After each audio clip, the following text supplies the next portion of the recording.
Hey guys, this is Lovely with LoveliEsteem. I usually don't even introduce that anymore. And I think part of the reason why I stopped introducing LoveliEsteem was because I really felt like I needed to build on it better.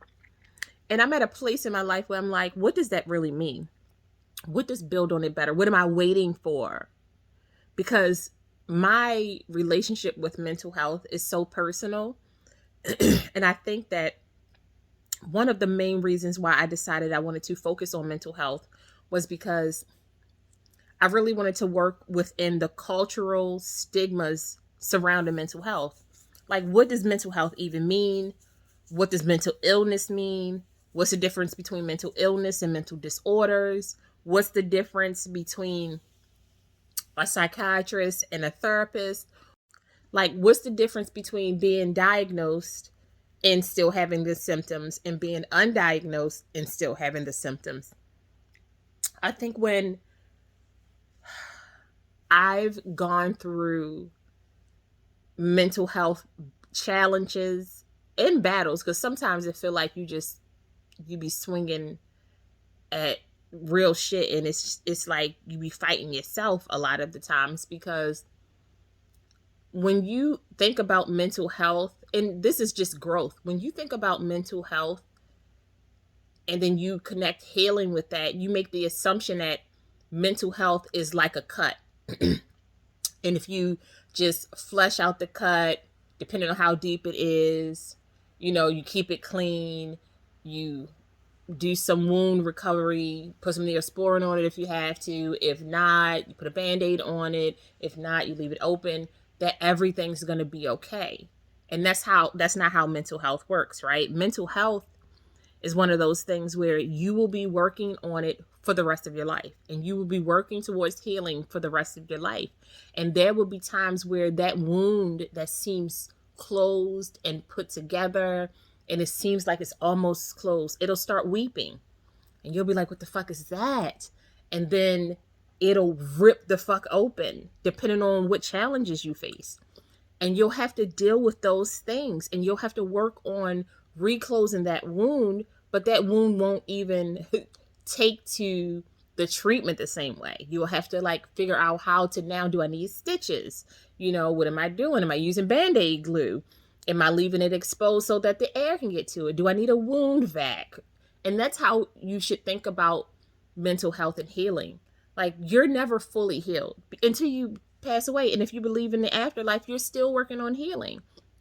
And I think that especially when you are in such a sad and desolate place, when you hear the word healing, it provides some promise to you that doesn't really exist.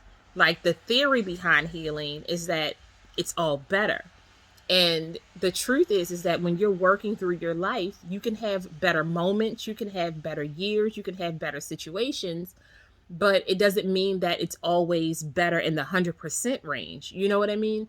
And I've gone to school now, and I'm taking classes, I'm certified in some places, and I realize that the more classes I take and the more certifications I have, the more certificates I have, the more diplomas, whatever I do in order to like really be able to fully work in this mental health realm, the more I learn about myself, the more I realize how much healing I have to do, and the more I realize how much forgiveness and grace that I need to have in my life so that I can thrive and not just survive. And it's not for the faint of heart, is what I'm telling you. Like, ignorance is bliss is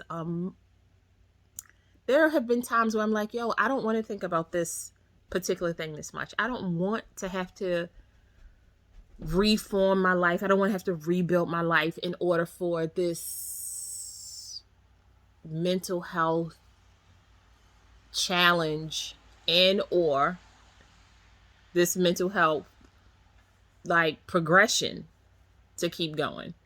But you have to, because if you want to be 60% better for yourself, which means that now you're like 50% better for the people around you, because you have to be better for yourself than almost you are for other people, because it'll fall apart faster.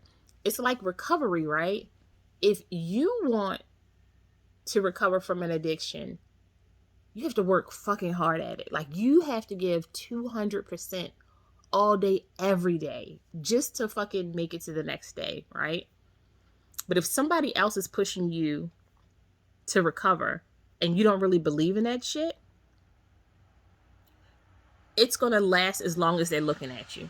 Because you have to be comfortable with wanting to heal in the dark. You have to be comfortable with wanting to heal when it's fucking storming outside. You have to be comfortable with healing when you've fallen and scraped your knees and your elbows and your fucking lip. You have to be comfortable with sitting at the doctor's office and having them pull stones out of your fucking lip and then stitch that shit back. You have to want to recover that bad. You have to want to heal that bad. And a lot of the times it's just, it feels so much easier to just lay down and let that shit take you under. Because you're like, if I just fucking succumb to the injuries, if I just succumb to the trauma, if I just succumb to the hatred that I've built up inside of myself, maybe I won't feel like this. Maybe I can just be the villain. And I'm like, part of being the villain is knowing that you've already redeemed yourself. Like, there's a part in this villain story that we kind of pass over. There is a part in the villain stage of your life where you accept who you are, flaws and all, and you learn to love that shit. And you figure out what your superpower is within that stage of your life. And it's not meant for you to be there forever, because there's a certain amount of pressure that we live within when we're in that villain stage, because it's easy to say fuck you, right? And you can say fuck you all day, but at some point you're going to give a fuck about something, and you're going to hope that that something doesn't say fuck you. And when that something says fuck you, you're going to want to know, why can't you fuck with me, right? And you're going to have to think about all the shit that you said fuck it about, because it's like, as my daughter said the other day, the circle of life. She said, why can't we just live like Lion King, Ma? Why can't we just understand? It's the circle of life. You do something wrong to somebody, eventually it's going to keep hitting you in your butt. It's going to keep hitting you until you figure out how to fix that shit. And when you fix that shit and you do good, and it's going to come back, and that good going to hit you in the ass. I know I went too far, but I'm just saying, there are these cultural stigmas that we live in. And I'm not saying systemically that we should trust everything. However, when you start working on yourself and you start listening and comprehending and accepting your responsibility in what happens, because the trauma that we went through should not get to lay in bed with you every night. It should not get to eat with you. It should not get to go to work with you. It should not get to play with you. It should not get to laugh with you. Not unless it learns how to reform itself, rebuild itself. So that trauma has to learn how to help you see clearer. It has to help you learn how to have compassion. It has to help you learn how to have empathy. It has to teach you how to have emotional aptitude when it comes to the people around you. Because a lot of us take trauma and we build a life on it. We build houses on it. We drive cars on it. We build our diet on it. We build our health on it. We build our finances on it. And then we want to know why that shit's so rocky. Like, why is it not working the way I want it to? Because I'm doing all the right things now. But have you worked on your foundation? And what was your foundation built from? And did you reform? Did you make that trauma malleable so that you can work with it? Did you reshape the clay that the trauma gave you so that you can turn it into something that you can live through, and not only live through, you can thrive in. You know, I go back and forth all the time about really opening this business and creating this atmosphere, these safe spaces for a lot of us to walk and live in. And it has nothing to do with gender or race or even social, or economical status. Because at the end of the day, if you strip all of us naked, we all have insecurities. I don't give a fuck how built you are or how big you are, how skinny you are. We have this shit because most of us don't want to be standing around butt naked without some tools to work with so that we can build some new shit for ourselves. And that's how I feel about our mental health. A bunch of us are running around fucking naked, and we have all this skill, but the skill can't come out because it's clogged by the trauma. And then you try to figure out why the faucet won't work because it's clogged by trauma. You want to know why the toilet won't flush because it's clogged by trauma. Why the sewing machine won't work, it's because the needles are breaking on the trauma. Why you can't eat certain food, why it won't go down, it's because the trauma is fucking choking you. Like, just the amount of light and life that we give to trauma, the amount of consideration that we give to trauma, the amount of fucking sympathy that we give to trauma, when that motherfucker be running our lives. And I'm a big advocate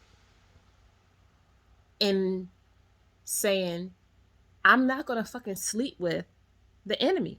Okay, I'm gonna put that bitch in another room, and I'm gonna make that room look motherfucking great, and we're gonna rebuild the life that we want for ourselves.